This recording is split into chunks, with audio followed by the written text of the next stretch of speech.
Olá pessoal, tudo bem?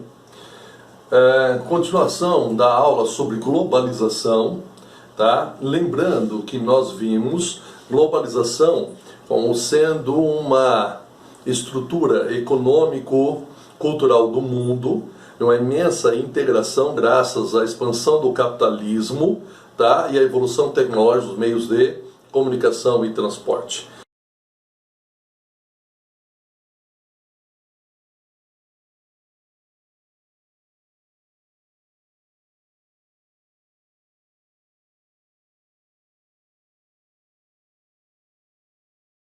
Nós falamos de globalização, seus aspectos negativos, sempre relacionados ao que? A questão social. Hoje vamos falar dos aspectos positivos da globalização. E esses aspectos positivos estão relacionados ao que? A questão econômica. Então é fácil você pensar negativo social, positivo econômico. Por isso que todo início de cada ano ocorre em Davos, na Suíça, o Fórum Mundial Econômico, com a presença do chamado G20 financeiro, tá? Que será formado por países desenvolvidos e países em desenvolvimento, chamados países emergentes, correto? Vão debater o quê? Vão debater assuntos relacionados ao mercado financeiro, a questão da industrialização no mundo, problemas ambientais, por exemplo, possibilidade de crises financeiras, ajuda econômica aos países que estão mais necessitados, por exemplo. Então debatem a globalização, debatem o modelo econômico financeiro vigente no mundo, por exemplo, não é? Isso é o Fórum Mundial Econômico. Lembra que anti-globalização existe o Fórum Mundial Social, que nós falamos na aula dos aspectos negativos da globalização como um fator aí social. Se o fator social é negativo da globalização, por isso que existe o quê? O movimento anti-globalização no Fórum Mundial Social.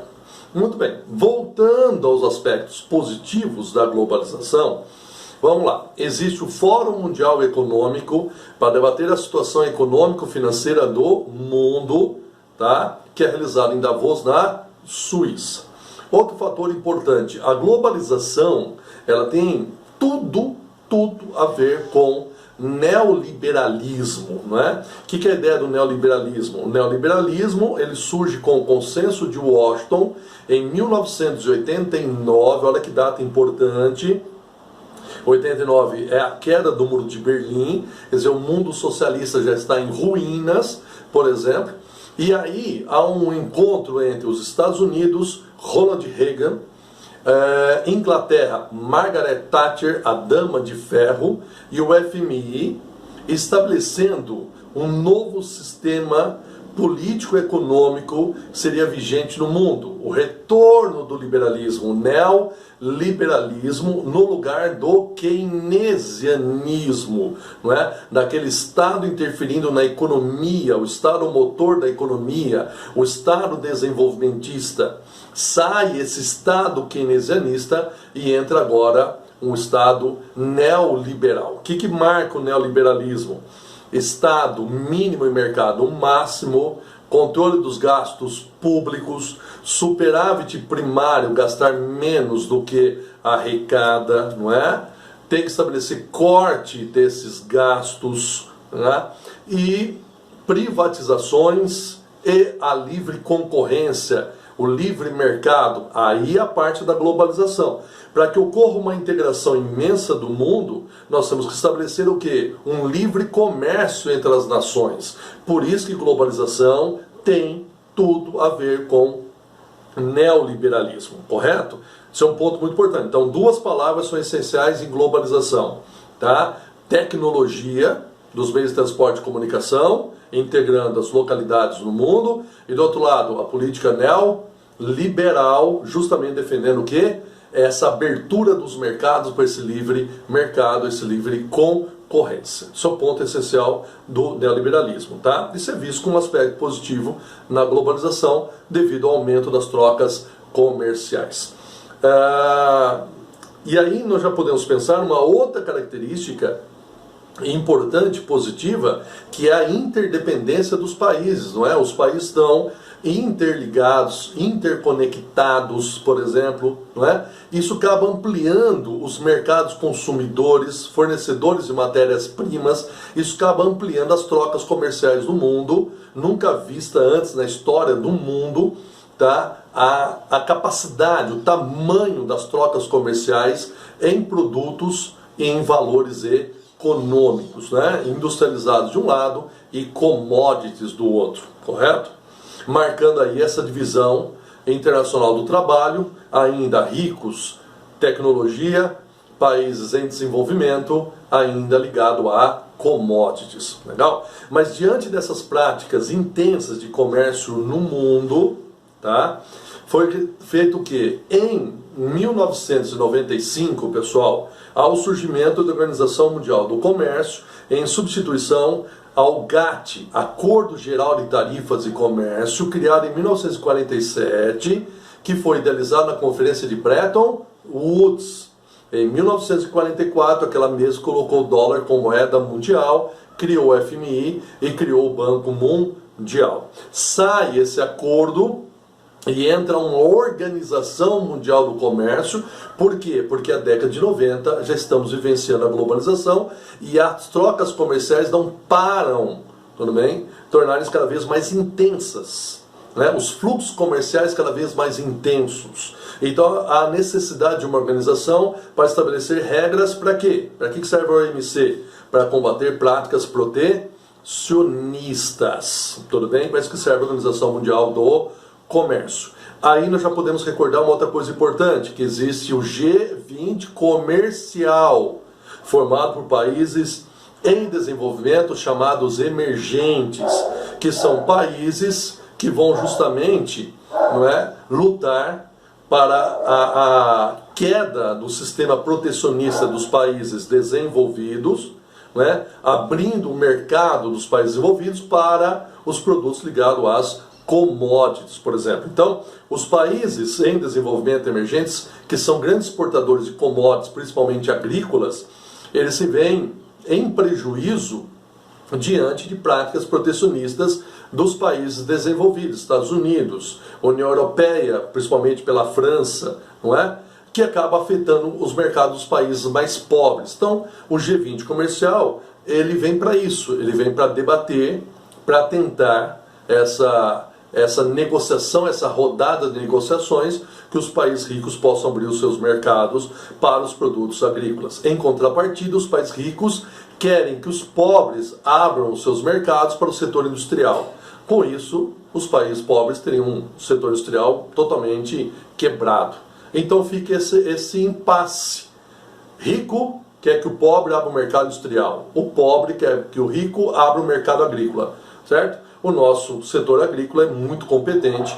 Logicamente, nós afetaríamos a economia de países aí no setor agrário. Então fica esse impasse. Lembra que esse impasse, nós estamos falando que da famosa rodada Doha, que substituiu a rodada do Uruguai lá em 2001, né, que vem debatendo justamente aí, né, práticas protecionistas e de subsídios dos países ricos que acabam afetando a economia dos países pobres, acabam empobrecendo e aumentando a fome nesses países aí mais vulneráveis socioeconomicamente, tá?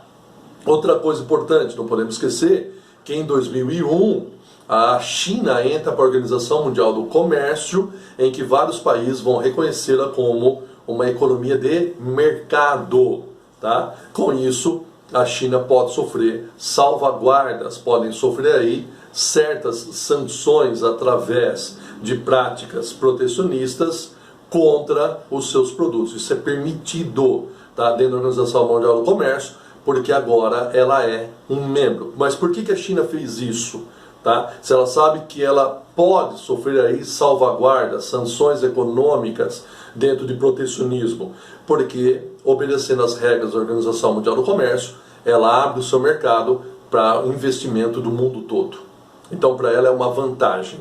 E para o outro país também é vantagem de ter a China como um importante local, um importante porto para os investimentos. Então um detalhe fundamental, China na Organização Mundial do Comércio. Essa mesma China que vai ter um crescimento econômico extraordinário, graças a investimentos externos, atração de capital, logicamente, a ZE, Zonas Econômicas Especiais, que atraem investimentos, mão de obra barata, incentivos fiscais, leis ambientais brandas, por exemplo, não é? Então nós temos aí um país de grande atração de investimentos externos. Mas essa China também não é só uma área que vai receber, é uma China também que se expande como um país que busca uma hegemonia geopolítica no mundo, confrontando com os Estados Unidos, com grandes investimentos sobre a África, América Latina, a Ásia. Lembra que a China vai retomar a rota da seda, que é essa rota de comércio integrando Ásia, Europa e África. A China vai investir aí bilhões de dólares em infraestrutura, em meios de transporte para facilitar essa integração econômico-comercial, a famosa nova rota da seda.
Outra coisa, a China, lá em 1996, diante da expansão da OTAN para o leste europeu, né, já que caiu a cortina de ferro, a China, Rússia, nós vamos ter depois a participação do Paquistão, da Índia, vai criar a chamada OCX, Organização para a Cooperação de Xangai, tá? Que é uma organização militar que vai fazer frente justamente a OTAN. Lógico que não tem a mesma condição, mas sim, então nós temos o mundo de um lado a OTAN e do outro lado a OCX, tudo bem? Comandada pela China, OTAN comandada pelos Estados Unidos, não é? Essa OCX aí sendo criada para tentar conter esse avanço da OTAN sobre o leste europeu, daí a Rússia fazer parte, por exemplo, tá? Então são acontecimentos aí geopolíticos extremamente marcantes. Lembra que a China já pousou uma sonda na Lua, tudo bem? Estuda pousar uma sonda em Marte, vai colocar o homem na Lua, logo, por exemplo, né? Então nós temos aí todo esse conflito geopolítico da ascensão da China diante dos Estados Unidos, por exemplo. Militar, econômica, política, geopolítica, investimentos, mercado consumidor, não é? Em busca de fornecedores de matérias-primas, todo esse mundo. Como se a gente estivesse caminhando para uma ordem meio que bipolar, né? Uma divisão do mundo entre Estados Unidos e China. Essa é a grande verdade que o mundo está caminhando aí, legal?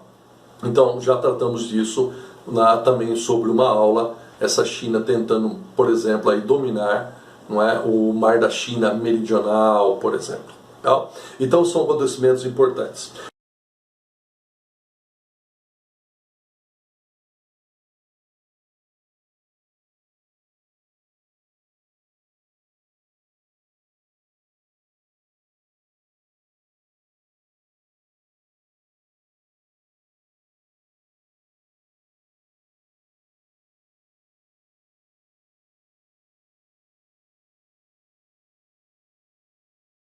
Outro fato, nós temos uma intensa circulação de mercadorias, de capitais, de pessoas, tá, no mundo.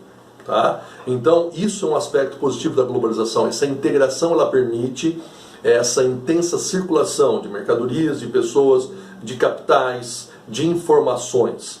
Tá? Então, lógico, todo mundo consegue ter acesso? Não, nós vimos que existem bilhões de pessoas que estão offline ainda, certo? Mas nós temos que admitir que há intensa circulação de informações no mundo, por exemplo. Tá? Outro ponto importante, pessoal, a evolução dos meios dos meios tecnológicos. Esses meios tecnológicos, não é? Levando a internet, levando a transmissão, por exemplo, via satélite, isso favorece a difusão do conhecimento no mundo. Lógico, ainda há pessoas offline, tá? Mas nunca se viu tanta circulação de informações no mundo, né? As redes sociais, o ativismo na rede, como é importante isso aí, o ativismo pela luta pelas minorias, o ativismo ligado ao feminismo, ligado aí que nós estamos falando população, tá, que envolve busca dos seus direitos, LGBT, né, e outras denominações que nós vamos ter aí, certo? A população negra lutando pelos seus direitos, população indígena, por exemplo, não é? Marginalizados, como são na sociedade muitos sem teto, por exemplo, certo? Então tudo isso nós podemos ter um ativismo na rede muito forte, que é o lado positivo, não é? Vamos pensar uma coisa muito legal, não é? O ativismo na rede, não que foi o fator determinante, mas foi um fator que ajudou em muito a queda das ditaduras, por exemplo, na Tunísia, na Líbia, no Egito, a famosa Primavera Árabe, não é? Um grande destaque aí para as redes sociais como o Facebook. Nós vamos ter a queda, tá, do ditador do Iêmen, né? Não ter o início da guerra civil na Síria, por exemplo, a famosa Primavera Árabe. Isso foi muito importante. Nós vamos ter as manifestações no Brasil em 2003, não é? Envolve 2013, tá? Que é a busca aí, por exemplo, do Catraca Livre, né? Que é um movimento aí contra o aumento de R$20 sobre o transporte, por exemplo. E aí, lógico que nós vamos ter isso aí, toda uma difusão política no país, né? Nós vamos ter movimentos também anti-globalização, anti-mercado financeiro, que é o Coup Wall Street, tá? Que é um movimento feito lá em Nova York, no coração do Wall Street, justamente contra esse capitalismo financeiro que vai empobrecendo muita gente. Mesmo nos Estados Unidos, nós temos um empobrecimento da população devido ao capital financeiro. O capital financeiro não gera tanto emprego.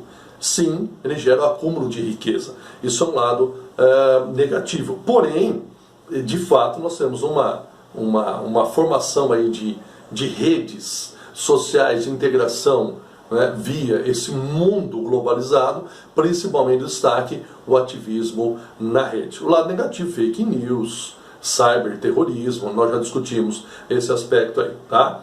Outra característica importante é essa integração permite uma rapidez no combate às pandemias, laboratórios se comunicando pelo mundo, não é? Em que um consegue ter um avanço, já passa para outros laboratórios. Por trás disso, quem? A Organização Mundial da Saúde. Nós estamos vendo na situação hoje do coronavírus, o Covid-19 no mundo, mas também foi lá o H1N1, influenza, ou a situação do Zika vírus, por exemplo, quando a médica brasileira, né, relatou a relação entre o Zika vírus e a microcefalia, por exemplo, não é? Então, isso é importante, essa circulação de informações e combate a epidemias e pandemias. Só é possível porque nós somos todos conectados via internet, videoconferência, Skype, não é? Seja o que for aí, não é? Plataformas que estabelecem online. Isso é possível, os médicos, cientistas se comunicarem. Isso é um lado positivo, pessoal.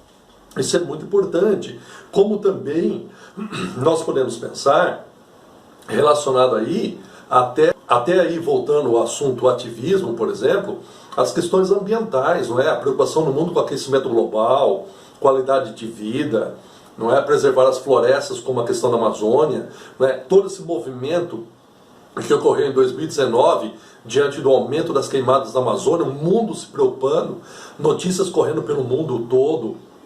Isso é um lado positivo que nós temos aí, tá? Isso é importante, beleza? Outra coisa, debates multilaterais no mundo, quer dizer, o mundo hoje debate diversos assuntos. né? Acabei de citar, mas podemos ainda pensar debates multilaterais sobre a preservação de ecossistemas, de biomas, da questão dos oceanos, por exemplo, a importância da questão do meio ambiente para a qualidade de vida das pessoas, né? O aquecimento global, a redução de combustíveis fósseis, a queima de combustíveis fósseis. Quer dizer, o mundo tem que repensar em ser uma economia verde. Essa economia verde, por exemplo, né, com sustentabilidade, combate ao consumismo, né, mais justiça social, combate à pobreza, por exemplo, tudo isso faz parte da economia verde.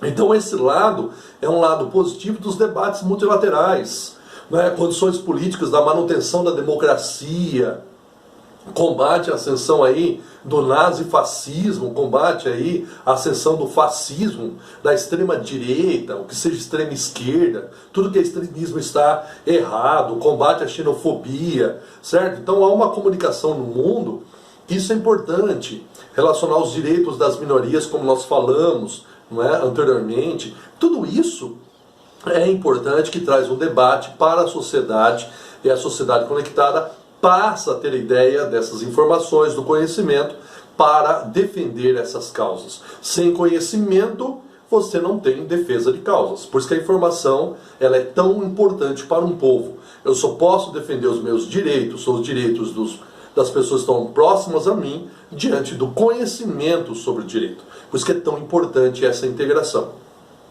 Outra coisa, pessoal, não é? A criação de novos empregos em tecnologia da informação, porque de um lado nós falamos sobre o desemprego crônico estrutural, aquele eliminado pela tecnologia. Só que a tecnologia, ao mesmo tempo que ela está eliminando empregos, ela está criando novos empregos e novas oportunidades com novas tecnologias. Haja visto hoje a importância da tecnologia da informação, a área da robótica, por exemplo, a área dos aplicativos para celular. Nós estamos vendo aí uma coisa extraordinária, essas plataformas, pessoas trabalham, a criação de jogos, olha o que foi aí, né, os jogos como Minecraft, por exemplo, não é uma coisa impressionante, o mundo dos jogos hoje, por computador, é algo que movimenta bilhões de dólares ao mundo, certo? Isso são empregos que surgem. Hoje nós temos aí, vamos dizer assim, quase que uma profissão, o pessoal que faz o quê? Jogos virtuais. Não é? Você tem competição que movimenta milhões no mundo. Olha que coisa interessante. São novas funcionalidades que surgem aí nesse mundo globalizado, importante, né? E aí o fato do crescimento econômico das economias emergentes, pessoal. Se o mundo está mais integrado, com a ideia de mais aberturas econômicas, então o mundo pobre tem a possibilidade, não é, de ampliar a atração de empresas estrangeiras, tudo bem? Como também de participar do mercado mais amplo de países desenvolvidos ou em desenvolvimento. Então hoje você tem comércio entre pobre com pobre, ou melhor dizendo, em desenvolvimento com em desenvolvimento, rico com rico, rico com em desenvolvimento. Quer dizer, você tem uma integração total no mundo hoje. Isso favorece o crescimento econômico dessas nações. Já visto, nós tivemos o crescimento nos anos 2000 com a valorização das commodities, dos BRICS, Brasil, Rússia, Índia, China e África do Sul, que entra posteriormente em 2011, mas são países que tiveram um ganho muito grande no mundo, não é? Oferecendo uma grande população, oferecendo o crescimento da classe média. Isso é muito importante. Lembra que países em desenvolvimento eles vão ter o chamado bônus ou janela demográfica, em que a maioria da população está na faixa etária adulta, tá? Gerando aí o quê? A maioria da população como população economicamente ativa. Olha que fato importante quando vocês estudam pirâmide etária, estrutura etária de uma nação. A contribuição aí da Rússia, da China, não é a contribuição que nós vamos ter aí do Brasil, África do Sul, não é? Um aspecto muito importante. A Rússia é um pouquinho menos, logicamente, nesse cenário aí. Mas gigantes como o Brasil, China, não é? A questão da Índia, o aspecto da África do Sul, são países que contribuem com imensa população e esse crescimento da classe média, por exemplo, tá? Então, vamos lembrar dos tigres asiáticos, país de rápido processo industrial a partir dos anos da década de 1960, novos tigres asiáticos a partir dos anos 1980, Legal? Hoje nós estamos falando de Turquia, México, por exemplo, né? Países que estão tendo ganhos aí importantes no aparecimento. Países africanos, Nigéria, África do Sul, países africanos hoje com alto crescimento econômico, graças a investimentos da China. Outro detalhe, nós falamos transnacionais. Multinacionais é quando empresas instalam filiais em diversos países. Transnacionais são as fábricas globais. Tá? As transnacionais são aquelas que instalam filiais em outros países, em que essas filiais elas têm praticamente, pessoal, uma condição de independência sobre os seus investimentos.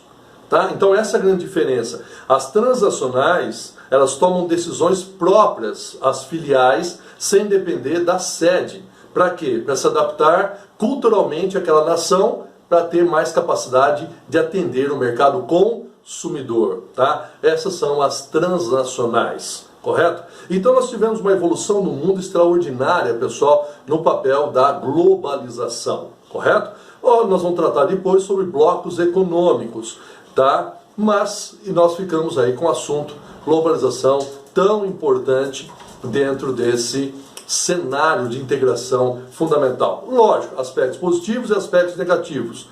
Porém, nós temos que estudar com os olhos da geografia, da história, sem aí questões ideológicas, se está certo, se está errado, mas analisar o que está acontecendo no mundo, de fato aí, nessa percepção, dessa ascensão no mundo, né, dos emergentes, a questão do declínio americano, por exemplo, não é? Na questão aí militar e econômica, pandemias no mundo. Então são cenários importantes que nós estamos visando.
Da história, sem aí questões ideológicas, se está certo, se está errado, mas analisar o que está acontecendo no mundo, de fato aí, nessa percepção, dessa ascensão no mundo, né, dos emergentes, a questão do declínio americano, por exemplo, não é? No questão aí militar e econômica, pandemias no mundo. Então são cenários importantes que nós estamos visando. Beleza, pessoal? Um grande abraço, até mais, tá? Um grande abraço novamente.